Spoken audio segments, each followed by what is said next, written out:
So Kamala wanted her safe space, wanted Joe Rogan to fly to her and only limit it to 1 hour, because apparently that's as long as Kamala can remember all of her pre-prepared talking points for.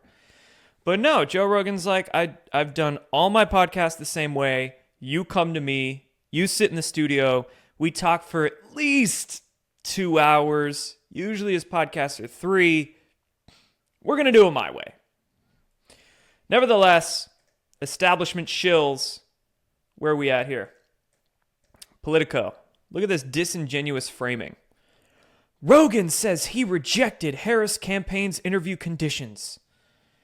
And a bunch of retards on Twitter trying to blame Joe Rogan for this. Kamala Harris is the vice president. She's more important than college dropout Fear Factor host Joe Rogan. Joe Rogan should go to Kamala. No, dude, it's Kamala that rejected Joe Rogan's interview conditions. Pretty easy. You fly to him.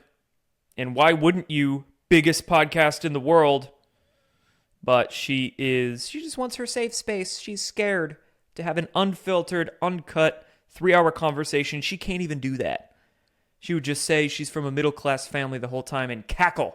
Try to cackle for 3 hours. So that's where we're at with the Joe Rogan interview. We got J.D. Vance going to sit down with Joe Rogan, I think, tomorrow. So Joe Rogan, his team gets those edited and posted real quick. So I imagine this will be up tomorrow afternoon or evening. J.D. Vance with Joe Rogan. Yeah, pretty darn stupid for Kamala not to do it. So, all right, let's compare.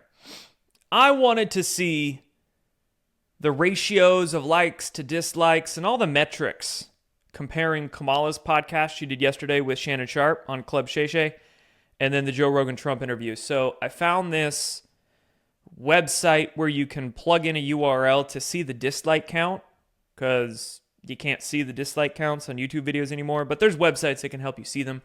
So I plugged in the Kamala and Trump podcasts. First, let's look at the view count. Kamala Harris's podcast in the first day hasn't even cracked 1 million views. Joe Rogan's podcast with Trump was getting 1 million views per hour. Per hour. So there's that. And then the dislike to like ratio. Trump's appearance has a 98% like, 2% dislike ratio. Almost 2 million likes on that sucker, only 40,000 dislikes. And then the one with Kamala Harris has a 26% like, 74% dislike ratio. Over 100,000 dislikes, not even 40,000 likes on it. So, yeah, tell me again.